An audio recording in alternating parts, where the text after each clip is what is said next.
একটি লাইট ৩,৮০০ টাকা, কয়েকগুণ বেশি দরে গোপালগঞ্জ সায়রা খাতুন হাসপাতালে সরবরাহ। তালিকাভুক্ত না হয়েও কাজ পায় স্বাস্থ্যমন্ত্রী ভাগ্নের প্রতিষ্ঠান। এই চিঠিতে করেন, যোগাযোগ করেন, ওনারা আপনি সবকিছু জানতে পারবেন। ওনারা যাই বলবে, যাই দিবে, যেটা সিলেক্ট করবে আপনার সেটাই দিতে বাধ্য। শ্রদ্ধা ভালোবাসায় স্বপ্নদুষ্টা নুরুল ইসলামকে স্মরণ। আজীবন সোচ্চার ছিলেন খেলাপি ঋণ ও অর্থ পাচারের বিরুদ্ধে। গড়ে গেছেন হাজার মানুষের জীবিকার পথ। বড় শিল্প সাম্রাজ্য তৈরি করেছিলেন, এটা তার একক চিন্তায় এবং একক প্রচেষ্টায়। নুরুল ইসলাম বাবুল যেটাই করতেন সেটা খুব ভালো করে করতেন। বঙ্গবন্ধুর ডাকে যুদ্ধে অংশগ্রহণ করে গৌরব উজ্জ্বল ভূমিকা পালন করেছেন। করোনায় আজও ৯২ জনের মৃত্যুর খবর। ঢাকা সহ দেশের সব সিটি কর্পোরেশনে শুরু হচ্ছে মডার্নার গণটিকা কার্যক্রম।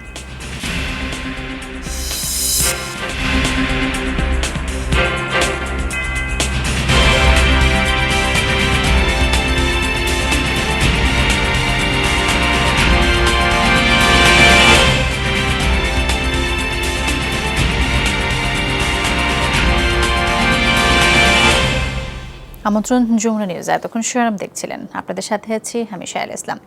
দর্শক, আপনারা সবাই ঘরে এবং ঘরের বাইরে সব জায়গায় কিছুক্ষণ পরপর হ্যান্ড স্যানিটাইজার দিয়ে হাত ভালোভাবে জীবাণুমুক্ত করে নেবেন। এবার চলে যাচ্ছে পুরো খবরে।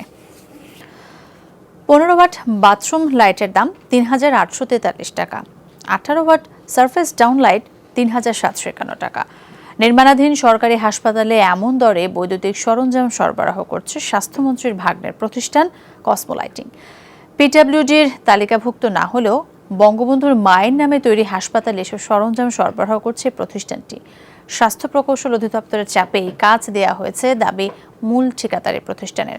তবে সুপারিশের কথা অস্বীকার করেছে এইচইডি। মোট দরের ওপর পরে ছাড় দেওয়া হয়েছে দাবি কসমোর। স্বাস্থ্যসেবার পরিধি বাড়াতে সারা দেশে বাড়ছে হাসপাতালের সংখ্যা। গোপালগঞ্জে বঙ্গবন্ধুর মায়ের নামে তৈরি হচ্ছে শেখ সায়রা খাতুন মেডিকেল কলেজ ও হাসপাতাল। ভবন নির্মাণের কাজ প্রায় শেষ পর্যায়ে, চলছে অন্যান্য স্থাপনা তৈরি। হাসপাতালে লাইট ফিটিংস সহ বৈদ্যুতিক সরঞ্জাম সরবরাহ করছে বিডি থাই কসমো। প্রস্তাবিত দরপত্রে 15 ওয়াট বাথরুম লাইটের দাম ধরা হয়েছে ৩৮৪৩ টাকা, 18 ওয়াট সারফেস ডাউন লাইট ৩৭৫১ টাকা, এলইডি ওয়াল স্পট লাইট ১৫৫৬ টাকা। এমন ২৪ ধরনের বৈদ্যুতিক সরঞ্জাম সরবরাহ করবে প্রতিষ্ঠানটি।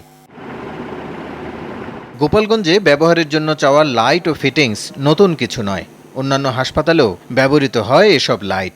রাজধানীর সদ্য নির্মিত লালকুঠি হাসপাতালেও ব্যবহৃত হয়েছে এসব পণ্য। বাজার ঘুরে দেখা যায় দরপত্রে উল্লেখিত এসব পণ্যের বেশিরভাগের খুচরা দাম অর্ধেকের কম, কোনোটি প্রস্তাবিত দরের 1/3। এগুলো নন গ্যারান্টি, এগুলো ৩০০ ৩৫০ টাকা করে হয়, আর যেগুলো গ্যারান্টিওয়ালা ওগুলো ৫০০-৫২০ টাকা এরকম প্রাইস। সার্ভিস লাইট 18 ওয়াটের যেটা গ্যারান্টিওয়ালা ওগুলোর দাম পড়বে আপনার ৮৫০ টাকা, আর যেগুলো নন গ্যারান্টি ওগুলো ৩৫০-৪০০ টাকা দাম।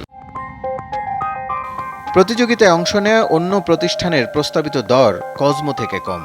কসমো যে বাথরুম লাইটের দাম দিয়েছে ৩৮৪৩ টাকা, আরেক প্রতিষ্ঠান তা প্রস্তাব করেছে ৭১৫ টাকা।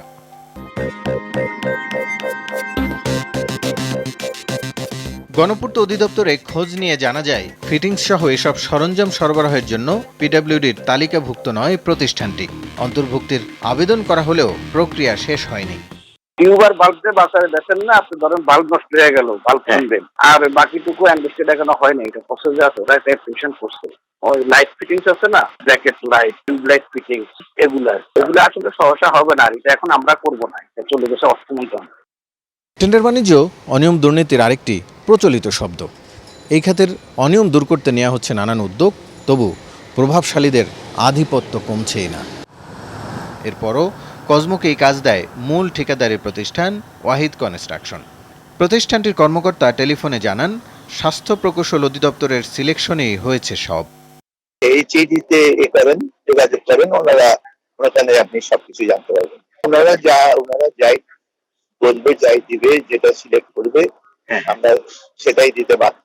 আচ্ছা, কিন্তু আপনারা যদি কাউকে কাজ দেন সেটা তো আর এইচডি দেখবে না, সেটা তো আপনারাই দেখবেন। ব্র্যান্ড সিলেকশন দেয়। স্বাস্থ্য খাতের অবকাঠামো নির্মাণ তদারকি প্রতিষ্ঠান এইচইডি কসমোর হয়ে সুপারিশের বিষয়টি অস্বীকার করেন প্রতিষ্ঠানের তড়িৎ প্রকৌশলী। না, আমরা কোনো সিলেকশন দিই নাই। আমরা তার কোয়ালিটি বলবো যে আমরা এই জিনিসগুলো আমরা লাগান। এখন উনি কোত্থেকে আউটসোর্স করতেছে এটা তো ওনার বিষয়। আমরা বলছি যে শিডিউলে আমার যেটা আছে এইভাবে দিতে হবে। বিডিথাই কসমোয়ের মালিক স্বাস্থ্যমন্ত্রীর ভাগ্নে রায়ান হামিদ। তিনি বলেন, নিয়ম মেনেই সব হয়েছে। পিডব্লিউডির তালিকাভুক্তি রয়েছে বলেও দাবি করেন তিনি। আমরা যখন গিয়েছি, আমাদেরকে ঠিকাদার যে ছিল ওয়াহিদ কনস্ট্রাকশন, ওরা ডাকলো, ডেকে they asked for a price. So আমরা আমাদের লোয়েস্ট যেটা we quoted what is in the market as per market price. তিনি বলেন, প্রস্তাবিত মোট দামের উপর পরবর্তীতে বড় আকারের ডিসকাউন্ট করে দেওয়া হয়েছে। রাসেল আহমেদ, যমুনা নিউজ, ঢাকা। এক জীবনে পরিপূর্ণ মানুষ হওয়ার সৌভাগ্য হয় না সবার, তবে সেটা পেরেছিলেন বীর মুক্তিযোদ্ধা নুরুল ইসলাম। সাহসী, দেশপ্রেমিক, সফল উদ্যোক্তা, সফল পিতা। নিজের কর্মক্ষেত্র, ব্যবসায়িক পরিমণ্ডল আর সমাজের অনেক কিছুই বদলে দিয়েছেন তিনি। প্রয়াণের 1 বছরের সাহসী বীর যোদ্ধাকে শ্রদ্ধা আর ভালোবাসায় স্মরণ করছে বাংলাদেশ। নাজমুল হোসেনের বিশেষ রিপোর্ট।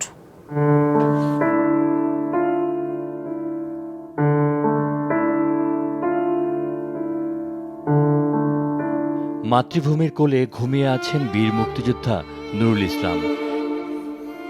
এই মাটিকে শত্রুমুক্ত করতে ৭১-এর রণাঙ্গনে জীবন বাজি রেখে যুদ্ধ করেছিলেন। সেই মাটির আলিঙ্গনে জাতির সূর্য সন্তান, সফল স্বপ্নসারথী।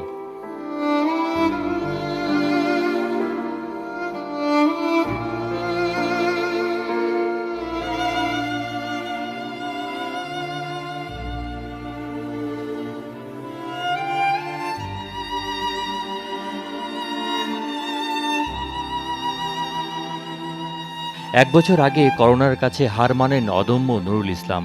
বিদায় বেলায় সিক্ত হন রাষ্ট্রীয় সালাম আর সর্বস্তরের মানুষের ভালোবাসায়।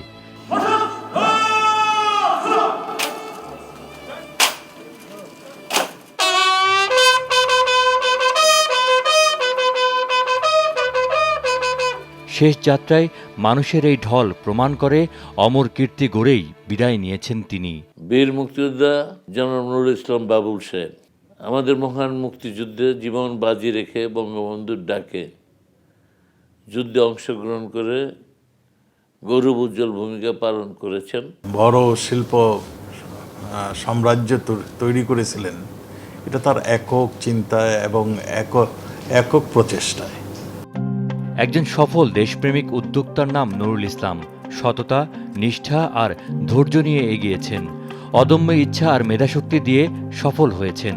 বস্ত্র, রাসায়নিক, ইলেকট্রনিক্স, বেভারেজ, মোটরসাইকেল, মিডিয়া সহ ৪১টি প্রতিষ্ঠান গড়ে তুলেছেন। গণমাধ্যমেও একজন সফল উদ্যোক্তা ছিলেন নুরুল ইসলাম। সমৃদ্ধ বাংলাদেশ গড়তে হাজার হাজার মানুষের কর্মসংস্থান করেন সফল এই শিল্পপতি। কখনোই হননি ঋণ খেলাপি। নুরুল ইসলাম ভাইয়ের একটা বড় ব্যাপার ছিল যে উনি এখনো পর্যন্ত রেকর্ডেড কোনো খেলাপি নন। যে স্বপ্ন উনি দেখিয়েছেন, যে স্বপ্ন উনি দেখেছিলেন, তার বাস্তবায়ন উনি করে গেছেন। নুরুল ইসলাম বাবুল যেটাই করতেন সেটা খুব ভালো করে করতেন। তার একমাত্র পুত্র সন্তান শামীম, বাবার অসমাপ্ত কাজ সমাপ্ত করার যে দায়িত্ব তিনি গ্রহণ করেছেন, তার স্ত্রী সংসদ সদস্য এবং 3 কন্যা, সবাই খুব প্রতিষ্ঠিত, বড় বড় জায়গায় বিয়ে হয়েছে এবং এই পরিবারটা কিন্তু এখন খুব প্রতিষ্ঠিত একটা পরিবার। যমুনা গ্রুপের এই স্বপ্নযাত্রা শুরু ১৯৭৪ সালে। অসীম সাহস আর দেশপ্রেম নিয়েই নেমে পড়েন ব্যবসায়ী, তৈরি করেন যমুনা ফ্যান। মেধা আর বিচক্ষণতার মিশেলে সুনাম ছড়িয়ে পড়ে চারদিকে। এরপর শুধুই এগিয়ে যাওয়া। তিনি যে আদর্শ, যে নীতি, যে শিক্ষা, যেভাবে উনি আমাদের দিক নির্দেশনা দিয়ে গেছেন, আমরা যমুনা গ্রুপ, আমাদের যমুনা গ্রুপের যত প্রতিষ্ঠান আছে, আমরা যতদিন জীবিত থাকব ততদিন তাকে আমরা ভুলব না। তার এই দিক নির্দেশনা বুকে ধারণ করে আমরা ইনশাল্লাহ এগিয়ে যাব। বীর মুক্তিযোদ্ধা নুরুল ইসলামের দেখানো পথেই এগিয়ে যাচ্ছে যমুনা গ্রুপ। তাঁর অসমাপ্ত কাজগুলো এগিয়ে নেওয়ার দৃঢ় প্রত্যয় গ্রুপের প্রতিটি কর্মীর। নাজমুল হোসেন, যমুনা নিউজ, ঢাকা। প্রয়াত বীর মুক্তিযোদ্ধা বিশিষ্ট ব্যবসায়ী নুরুল ইসলামের প্রথম মৃত্যুবার্ষিকীতে তার বিদেহী আত্মার প্রতি শ্রদ্ধা জানিয়েছেন স্বজন ও যমুনা পরিবারের সদস্যরা। সকালে যমুনা গ্রুপের বর্তমান চেয়ারম্যান সালমা ইসলাম এমপি মরহুমের কবর জিয়ারত করেন, সাথে ছিলেন পরিবারের সদস্যরা। এরপর কর্মবীর নুরুল ইসলামের কবরে শ্রদ্ধা নিবেদন করেন যমুনা পরিবারের সদস্যরা। আত্মার মাগফিরাত কামনা করেন, দোয়া পাঠ করেন। এ সময় তার কর্মময় জীবনের স্মৃতিচারণ করেন দীর্ঘ সময়ের সহকর্মীরা। মহান মুক্তিযুদ্ধে অনবদ্য অংশগ্রহণ, হাজারো মানুষের কর্মসংস্থান সহ গণমাধ্যমের অগ্রযাত্রায় নুরুল ইসলামের অবদানের কথাও তুলে ধরেন তারা।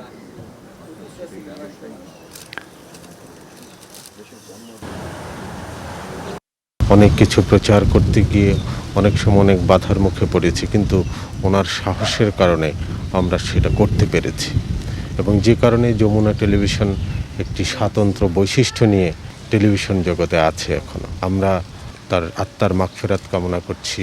যেহেতু মুক্তিযুদ্ধের মাধ্যমে একটা স্বাধীন দেশ, সেহেতু এখানে অনেক ত্যাগ তিতিক্ষা বা মানুষের অনেক কষ্ট আছে, সেগুলি নিয়ে যাতে আমরা থাকি, সেগুলি নিয়ে যাতে আমরা ভাবি। দুর্নীতি হোক কিংবা অনিয়ম হোক, সামাজিক অস্থিরতা হোক, এগুলি যদি কমানো যায় তাহলে যাদের জন্য এই স্বাধীনতা তারা এই সুফলটা পাবে। গেল 24 ঘন্টায় কয়েক জেলায় করোনা উপসর্গ নিয়ে মারা গেছেন 92 জন। এর মধ্যে রাজশাহী মেডিকেলে মৃত্যু হয়েছে 19 জনের। মৃতদের মধ্যে 8 জন করোনা পজিটিভ এবং বাকিদের উপসর্গ ছিল। খুলনার 4টি করোনা বিশেষায়িত হাসপাতালেও সমান সংখ্যক 19 জন মারা গেছেন। ময়মনসিংহ মেডিকেল কলেজ হাসপাতালে মৃত্যু হয়েছে 18 জনের। এর মধ্যে 10 জনের করোনা শনাক্ত হয়েছিল। 8 জন মারা গেছেন উপসর্গ নিয়েই। বরিশাল শেরেবাংলা মেডিকেল কলেজ হাসপাতালে গেল 24 ঘন্টায় করোনা উপসর্গ নিয়ে মারা গেছে 11 জন। চট্টগ্রামে প্রাণ গেছে 10 জনের। এছাড়া কুষ্টিয়ায় 9 জন এবং ঠাকুরগাঁয়ে 6 জনের মৃত্যু হয়েছে করোনায়। দর্শক, এই পর্যায়ে টিকা সংক্রান্ত খবরাখবর জানবো সহকর্মীদের কাছ থেকে। আজ থেকে দেশের 12টি সিটি কর্পোরেশনে শুরু হয়েছে মডার্নার টিকা কার্যক্রম। সেই খবর এই মুহূর্তে জানবো সহকর্মীদের কাছ থেকে। শুরুতে চলে যেতে চাই সহকর্মী তাজনুর ইসলামের কাছে। তিনি রয়েছেন এই মুহূর্তে কুর্মিটোলা জেনারেল হাসপাতালে। তাজনুর, টিকা কার্যক্রম শুরু হয়েছে কিনা, আজ এখানে কতজনকে মডার্নার টিকা দেওয়া হবে সেই ব্যাপারে আপনার কাছে কি তথ্য রয়েছে সেটি জানতে চাই।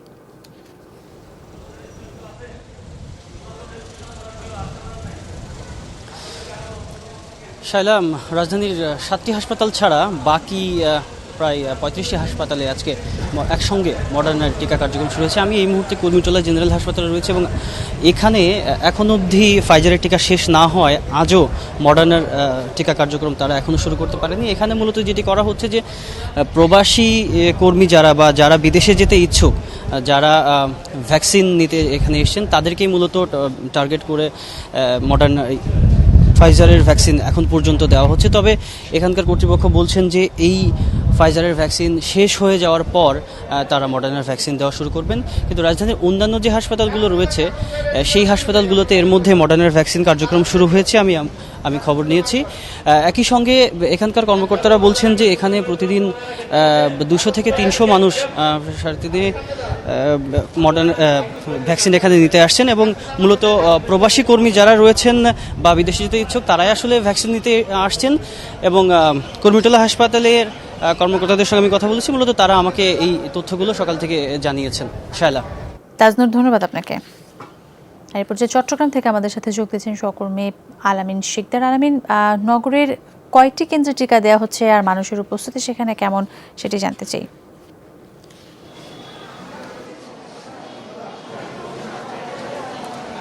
শায়লা, নগরীর 9টি কেন্দ্রে এখন মডার্নার যে টিকাটি এসেছে যুক্তরাষ্ট্র থেকে সেই টিকাগুলো দেওয়া হচ্ছে। সেই টিকার বলতে সকাল 9টা থেকে যদি আমি বলতে চাই যে টিকার কার্যক্রম শুরু হয়েছে। প্রতিটি কেন্দ্রের সামনে যারা গত 7 তারিখ থেকে টিকা গ্রহণের জন্য রেজিস্ট্রেশন শুরু করেছেন তারা এসে ভিড় জমিয়েছেন। একটি বিষয় আমি জানিয়ে রাখি যে মূলত এবারের রেজিস্ট্রেশনের পর কিন্তু মেসেজ যাচ্ছে না কারো ফোনে যে আপনি আগামীকাল পাবেন বা পরশু পাবেন, এরকম কোনো তথ্য নেই। যে কারণে যারা রেজিস্ট্রেশন করছেন তারা সকলেই যে টিকা কেন্দ্রগুলো আছে সেই টিকা কেন্দ্রগুলোর সামনে এসে ভিড় করছেন। যে কারণে আমরা এই যে এখন যে চট্টগ্রাম জেনারেল হাসপাতালটিতে দাঁড়িয়ে আছি সেখানে তাদের কর্তব্যরতদের সাথে আমরা কথা বলে জানতে পেরেছি যে তারা আজকে সর্বমোট মিলিয়ে 800 জনকে টিকা দিবেন, কিন্তু সকাল 9টার পর থেকে কিন্তু প্রায় বলতে গেলে 1000-এরও বেশি মানুষ ভিড় করেছিল এই টিকা কেন্দ্রটির সামনে। এখন পর্যন্ত প্রচুর মানুষ ভিড় করে দাঁড়িয়ে আছেন, তবে শেষ পর্যন্ত কি সবাই এই টিকাটি পাবে কিনা সেটি জানানো হয়নি। তবে পর্যায়ক্রমে প্রতিদিনই কিন্তু এই টিকাগুলো তারা গ্রহণ করতে পারবে বলে জানানো হয়েছে। শায়লা। আলামিন, ধন্যবাদ আপনাকে। দ্বিতীয় বা তৃতীয় ডোজে ভিন্ন কোম্পানির করোনা টিকা গ্রহণ নিয়ে সতর্ক করল বিশ্ব স্বাস্থ্য সংস্থা। সোমবার WHOর চিফ সায়েন্টিস্ট সৌম্য স্বামীনাথন জানান, ভ্যাকসিনের মিক্স অ্যান্ড ম্যাচ নিয়ে পর্যাপ্ত তথ্য উপাত্ত সংগ্রহ হয়নি, তাই এখনই এ বিষয়ে সিদ্ধান্ত নেওয়া ঝুঁকিপূর্ণ। বিভিন্ন কোম্পানি বুস্টার ডোজ হিসেবে তাদের টিকা কার্যকর বলে দাবি করলেও আগে পূর্ণাঙ্গ গবেষণার প্রয়োজন বলে মনে করেন সৌম্য। তবে অক্সফোর্ড অ্যাস্ট্রাজেনেকার টিকার পর দ্বিতীয় ডোজে ফাইজারের টিকা নিরাপদ প্রমাণিত হয়েছে বলে জানান WHOর প্রধান বিজ্ঞানী। বুস্টার ডোজের প্রয়োজনীয়তা নিয়ে প্রশ্ন তোলেন তিনি। দরিদ্র দেশগুলোর পর্যাপ্ত টিকা প্রয়োগের সুযোগ দিতে এই মুহূর্তে বুস্টার ডোজের জন্য করোনা টিকা অর্ডার না করতে ধনী দেশগুলোর প্রতি আহ্বান জানিয়েছে বিশ্ব স্বাস্থ্য সংস্থা। Many countries haven't even started. বহু দেশ টিকা কর্মসূচি শুরুই করতে পারেনি, অথচ অনেক দেশ তাদের অধিকাংশ জনগণকে 2 ডোজ ভ্যাকসিন প্রয়োগ করে এখন তৃতীয় ডোজ প্রয়োগের পথে। বিষয়টি চরম হতাশাজনক। আসলে ধনী দেশগুলোয় আপাতত ভাইরাস নিয়ন্ত্রণে এসেছে, তাই বৈশ্বিক মহামারী নিয়ে এমন আচরণ করছে যেন এটা তাদের সমস্যা নয়। এটা ভয়াবহ পরিণতি ডেকে আনবে। নারায়ণগঞ্জের লাঙ্গলবন্দ সেতুর সংস্কার কাজ চলায় গতরাত থেকে ঢাকা চট্টগ্রাম মহাসড়ক ও বিকল্প রুটে ব্যাপক যানজট দেখা দিয়েছে। অ্যাম্বুলেন্স সহ আটকে আছে অসংখ্য যানবাহন। বিশেষ করে বিকল্প রুট মদনপুর, নবীগঞ্জ ও মোগরাপাড়া চৌরাস্তায় যানজটের ভোগান্তি বেশি। অতিরিক্ত ট্রাক আর গাড়ির চাপে সড়ক বিভাগের পরিকল্পনা অনুযায়ী যান চলাচল স্বাভাবিক রাখা যায়নি। গত 8 জুলাই নারায়ণগঞ্জ সড়ক বিভাগের এক প্রেস বিজ্ঞপ্তিতে জানায়, লাঙ্গলবন্দ সেতুর ক্ষতিগ্রস্ত টেক স্ল্যাব মেরামতের জন্য সোমবার থেকে বুধবার দুপুর পর্যন্ত যান চলাচল বন্ধ থাকবে। আর এ সময় ভারী যানবাহনকে ঢাকা সিলেট মহাসড়কের ব্রাহ্মণবাড়িয়া অংশ দিয়ে এবং হালকা যানবাহনকে মদনপুর নবীগঞ্জ চৌরাস্তা দিয়ে চলাচলের জন্য বলা হয়। হাইওয়ে পুলিশ জন্য মদনপুর নবীগঞ্জ ও মোগরাপাড়া চৌরাস্তা রুটে হালকা যানবাহন চলাচলের জন্য বলা হলেও পণ্যবাহী ট্রাক ঢুকে পড়ায় তীব্র যানজট দেখা দিয়েছে। দর্শক, এই ছিল যমুনা নিউজ। তবে যাবার আগে আবারও মনে করে দিতে চাই, আপনারা সবাই ঘরে এবং ঘরের বাইরে সব জায়গায় কিছুক্ষণ পরপর হ্যান্ড স্যানিটাইজার দিয়ে হাত ভালোভাবে জীবাণুমুক্ত করে নেবেন।